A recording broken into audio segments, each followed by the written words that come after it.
Assalamualaikum warahmatullahi wabarakatuh. Salam sejahtera untuk kita semua. Perkenalkan, nama saya Suud Emma Fauzia. Saya adalah salah satu dosen di program studi S1 jurusan Ekonomi Pembangunan Fakultas Ekonomi Universitas Kaltara. Pada video kali ini, saya akan menjelaskan mengenai kinerja di bidang pengajaran.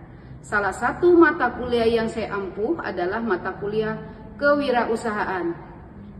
Mata kuliah ini menggunakan pendekatan DIA, yaitu Delivery, Interaction, dan Assessment.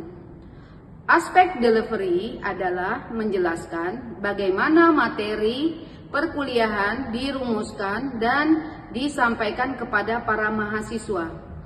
Aspek interaction adalah menjelaskan bagaimana cara dosen berinteraksi kepada para mahasiswa selama proses pembelajaran. Sedangkan aspek assessment adalah bagaimana cara dosen mengukur, menilai, dan mengevaluasi kompetensi dan kinerja para mahasiswa. Sebelum saya menjelaskan lebih detail mengenai pendekatan DIA, terlebih dahulu saya menjelaskan deskripsi mata kuliah.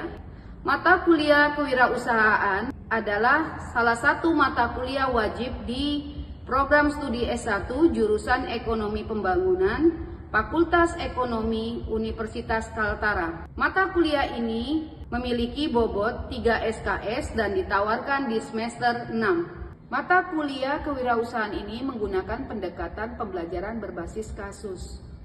Pendekatan ini dimaksud agar mahasiswa berfokus pada perilaku kewirausahaan, di mana mempelajari baik ruang lingkup, konsep dasar, dan mindset kewirausahaan. Selain itu, mata kuliah kewirausahaan menganalisa model pengembangan kewirausahaan. Salah satunya adalah model business plan atau rencana usaha. Selain itu adalah model pengembangan kanvas dan juga menguraikan elemen-elemen bisnis model kanvas. Selain itu juga mahasiswa mempelajari bagaimana cara membuat laporan rugi laba, arus kas, dan neraca. Selain itu, mata kuliah kewirausahaan juga membahas mengenai model pengembangan kewirausahaan dalam bisnis plan atau perencanaan usaha maupun elemen-elemen bisnis model kanvas. Selain itu juga mata kuliah kewirausahaan ini juga mempelajari bagaimana membuat laporan rugi laba, arus kas, laporan keuangan, dan neraca agar calon mahasiswa ekonomi mengetahui pengetahuan di bidang kewirausahaan dan mengetahui pentingnya kewirausahaan ini di masa akan datang. Selain itu juga, kewirausahaan ini adalah membantu mahasiswa mengembangkan karirnya saat lulus kuliah dan membuka usaha, dan menggunakan pendekatan sosiologi di masyarakat. Selanjutnya saya akan menjelaskan aspek delivery. Dalam aspek delivery ini, mata kuliah kewirausahaan memiliki 5 capaian pembelajaran mata kuliah atau yang disebut CPMK. Kelima CPMK ini diturunkan menjadi 12 bahan kajian atau pokok bahasan. Bahan kajian pertama sampai ke-6 merupakan pertemuan ke-1 dan ke-7. Sedangkan sisanya bahan kajian ke-7 dan 12 disampaikan pada pertemuan ke-9 dan ke-15. Sedangkan pertemuan ke-8 dan 16 dikhususkan untuk UTS dan UAS. Kajian ini meliputi adalah 1. Pengantar dan ruang lingkup kewirausahaan. 2. Motivasi berdagang dan berwirausaha. 3. Praktik membuat video profil. 4. Model pengembangan kewirausahaan. 5. 9 elemen BMC. 6. Praktek membuat BMC. 7 adalah business plan. Kedelapan adalah jenis laporan keuangan berupa arus kas, laporan rugi laba dan neraca. Kesembilan adalah praktek membuat laporan keuangan dengan baik dan benar. Yang ke-10 adalah melakukan riset produk dan riset pasar.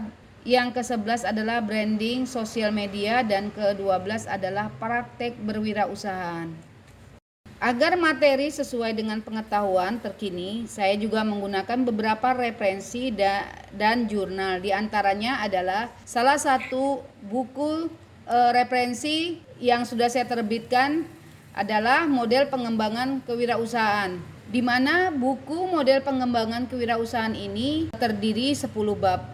Bab pertama adalah pengembangan kewirausahaan, yang kedua adalah potensi dan model proses kewirausahaan, ketiga adalah motivasi dalam kewirausahaan, yang keempat adalah manajemen strategi pengembangan kewirausahaan, yang kelima adalah profil wirausaha, yang keenam adalah profesi menjual, ketujuh adalah bisnis plan, kedelapan adalah kiat-kiat sukses berwirausaha, yang kesembilan adalah etika bisnis kewirausahaan, dan yang terakhir adalah studi kelayakan bisnis. Selain itu, saya juga memiliki beberapa daftar referensi berkaitan dengan mata kuliah kewirausahaan. Adalah salah satu pengarangnya adalah Kiyosaki tahun 2001, Hosen Morgan 2021, Kashmir 2006, dan ada beberapa jurnal yang saya masukkan di beberapa materi perkuliahan, sedangkan pendukungnya adalah salah satu Waringin, yaitu berkaitan dengan marketing. Yang kedua adalah Hermawan, siasat bisnis, dan ada beberapa lagi materi yang saya masukkan sebagai daftar referensi. Sedangkan aspek interaction adalah bagaimana mempelajari interaksi mahasiswa di dalam kelas dalam proses pembelajaran, di mana aspek interaction ini juga mahasiswa lebih aktif dalam menggali berbagai informasi berkaitan dengan kewirausahaan. Mahasiswa juga bisa memberikan kontribusi dalam diskusi, baik itu diskusi dalam classroom maupun bentuk via Zoom, yang dimana masing-masing mahasiswa sudah mempunyai bahan kajian sesuai dengan tugas yang telah diberikan di awal perkuliahan, batas waktu yang telah ditentukan, di mana aspek interaction ini mahasiswa lebih aktif dengan lembar tugas yang telah ditetapkan, baik itu tugas 1 berkaitan dengan proyek pembuatan video, sedangkan tugas kedua mahasiswa lebih aktif dalam menjelaskan proyek pembuatan bisnis model kanvas. Tugas ketiga adalah proyek mahasiswa melakukan praktik berwirausaha baik di dalam kelas maupun di luar kelas. Sedangkan aspek asesmen adalah mengukur untuk kesepakatan penilaian pada mahasiswa di pertemuan pertama. Kesepakatan ini sudah ditentukan saat perkuliahan. Bobot penilaian yang dijelaskan kepada mahasiswa, salah satu adalah keaktifan dan kehadiran, itu bobot penilaiannya adalah 10%, karakter 10%, kuis dan evaluasi harian itu 10%, tes tengah semester itu 20%, tes akhir semester itu 30%, proyek akhir 20%, total keseluruhannya adalah 100%. Sedangkan untuk rentang nilai sudah kesepakatan kepada para mahasiswa di awal untuk mendapat nilai lulus, mendapat nilai A 3,75 sampai 4 itu adalah rentang nilainya 4, hurufnya adalah A, dinyatakan lulus. Sedangkan 3,36 atau 3,70 adalah A minus, lulus kategori. Sedangkan 301 sampai 335 dan nilai akhirnya adalah 3,35 adalah B+. Ini juga dinyatakan lulus. Sedangkan 2,71 sampai 3 atau 3,00 itu nilainya B. ini juga dinyatakan lulus. 2,35 sampai 2,70. Nilai akhirnya ada 270 adalah B minus, dinyatakan lulus. 201 sampai 235, nilai akhirnya adalah 2,35, itu adalah C plus, dinyatakan juga lulus. Sementara 1,7, 1 sampai 2 atau 2 itu nilainya C juga dinyatakan lulus. 1,01 sampai 170 atau C minus itu tidak lulus. 01 sampai 01 atau nilainya 1 itu D juga tidak lulus. Dan nilai 0 adalah E juga tidak lulus. Demikianlah penjelasan secara singkat tentang metode pembelajaran mata kuliah kewirausahaan. Selanjutnya saya akan menampilkan mata kuliah pembelajaran, proses pembelajaran di kelas, dan selamat menyaksikan. Assalamualaikum warahmatullahi wabarakatuh. Waalaikumsalam warahmatullahi wabarakatuh. Selamat pagi dan salam sejahtera untuk kita semua. Terima kasih atas kesediaannya untuk mengikuti perkuliahan kewirausahaan pada hari ini. Sebelum kita memulai perkuliahan, kita berdoa dulu sesuai dengan keyakinan dan kepercayaan agama masing-masing. Berdoa dimulai ya. Kita akan mendiskusikan pembahasan mengenai business plan atau rencana usaha. Plan ini adalah selain merencanakan, ada poin-poin tertentu yang perlu dijelaskan secara detail saat Anda sudah memulai membuka usaha atau memulai merencanakan usaha. Selain itu, bisnis plan ini juga perlu dibuat konsep rencana usaha matang sebelum kita memulai usaha, baik itu untuk mengurangi resiko kegagalan dalam pembuatan rencana maupun saat usaha itu akan dijalankan. Dalam bisnis plan ini juga sangat penting untuk menganalisa aspek perencanaan usaha. Perencanaan usaha adalah bentuk pelayanan, itu juga salah satu kategori. Kedua adalah kualitas produk. Dokumen-dokumen yang berkaitan dengan rencana usaha tersebut. Salah satu adalah menentukan ide produk apa yang akan dibuka atau dijalankan. Tugas yang Ibu berikan beberapa minggu yang lalu.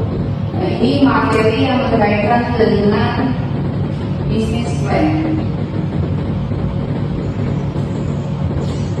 Mulai awal bisnis atau tahapan bisnis plan itu salah satunya adalah ide.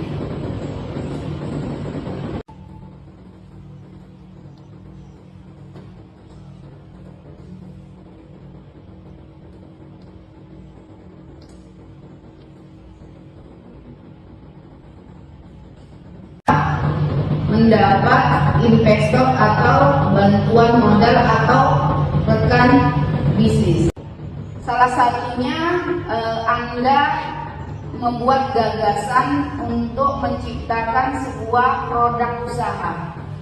Setelah itu Anda, karena dia berbentuk dokumen tertulis, ada beberapa poin inti yang masuk di dalam business plan atau yang apakah produk yang akan saya jalankan ini bisa berhasil, anggaran, tempat, strategi pemasaran, terus siapa target pasarnya, rencana usaha tersebut. Salah satu adalah menentukan ide produk apa yang akan dibuka atau dijalankan. Kalau saya lihat kan Bu, ada yang berjualan online, ada juga yang berjualan langsung di jalanan kan Bu. Ya, Itu penasaran kalau misalnya kita baru mau merintis usaha, lebih baik kita tuh bukanya secara online dulu atau kita langsung buka selain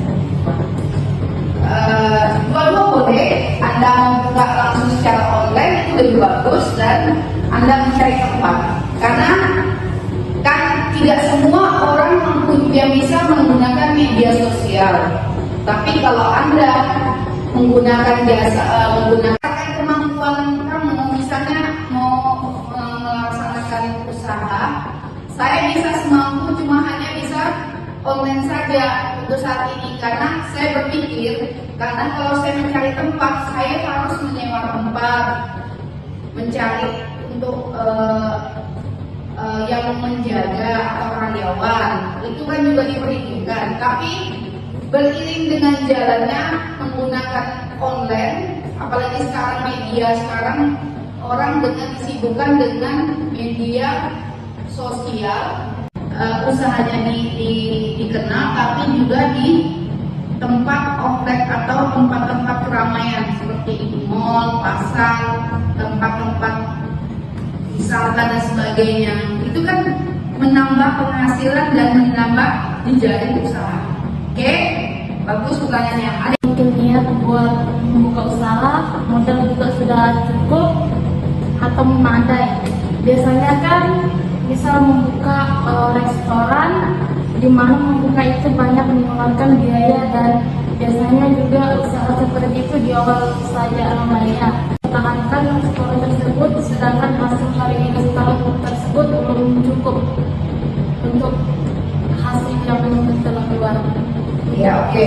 Seperti yang akan merumuskan restoran ini, kira-kira yang saya sajikan produk makanannya ini apakah disukai segala konsumen? Itu entah dia laki-laki, perempuan, atau laki-laki, tua, muda, dan anak sebagainya, itu menyukai. Itu salah satu ya pangsa pasar. Kedua, restoran ini saya punya keunikan sendiri. Saya ini mempunyai menu yang khas, yang keunikan, yang bisa kedua harganya kompetitif, bisa dinikmati semua kalangan. Itu kan bermacam-macam, dan itu salah satunya adalah media promosi. Oke? Kita membuat atau memulai usaha. Masuknya itu maksudnya apakah tidak termasuk survei, karena yang ingin kita katakan itu lebih penting survei kemauan konsumen atau memang kemauan produk yang kita jual gitu. Misalnya melihat apa yang diinginkan sama konsumen atau mau yang jual sama yang kemauan kita. Oh gitu, oke. Biasanya tuh lebih bagus itu keinginan konsumen dan keinginan kita. Itu kan dijadikan satu didesain. Produk apa yang kira-kira di pasaran ini bisa laris manis? Itu konsepnya ya, dengan definisi ini. Jadi ibu hanya menyederhanakan definisi berkaitan dengan dalam melakukan bisnis plan atau rencana usaha adalah salah satu sebenarnya poin paling utama ide atau gagasan yang dibuat secara matang. Bagaimana bisnis ini bisa berjalan lancar, kontinu, terus menerus, dan bisa berkembang di masa yang akan datang. Ibu coba mengulas kembali pertanyaan Yolanda, bagaimana Bu memulai usaha, apakah baik bentuknya mencari di tempat atau online? Sebenarnya kalau untuk memulai usaha secara online itu bisa diakses secara hampir 80% bisa dinikmati oleh pengguna media sosial. Sisanya 20% kemungkinan tidak, karena salah satunya adalah penghalang tempat juga sangat penting. Tempat itu adalah di mana tempat usaha itu digunakan, dan itu juga menentukan posisi tempat, model usahanya, dan bisa dilihat oleh konsumen ataupun pasar yang bisa melihat produk yang akan dijualkan. Dengan pertanyaan itu, apakah boleh Bu salah satu atau dua-duanya? Kalau salah satu itu melihat dulu, salah satu adalah faktor biaya. Biaya juga menentukan. Kalau hanya modal terbatas untuk mencoba dalam sistem penjualan bisnis ini melalui media sosial atau media online, itu silahkan saja. Tapi kalau sudah berkembang, alangkah bagusnya Bisnis ini bisa dilaksanakan selain online tapi juga mempunyai tempat atau outlet. Selain itu juga salah satu produk juga harus menentukan produk itu bagaimana bisa mendesain dengan baik, dengan bagus dan semenarik mungkin agar si konsumen bisa tertarik dengan berbagai produk yang akan kita tawarkan. Untuk menggunakan bisnis plan ini sebenarnya adalah konsep mematangkan bagi para pemula yang ingin memulai usaha. Karena konsep perencanaan dari konsep menentukan produk, biaya, penjualan, market, termasuk customernya, ini selalu harus dirumuskan secara matang dan tepat sasaran. Saat Anda launching atau misalnya para wirausaha launching usahanya itu sudah benar-benar sudah matang 90%. Dengan berkaitan dengan bisnis plan ini, termasuk juga proyek tugas yang sudah Ibu berikan 3 minggu yang lalu, akan kita bahas 100 menit ya.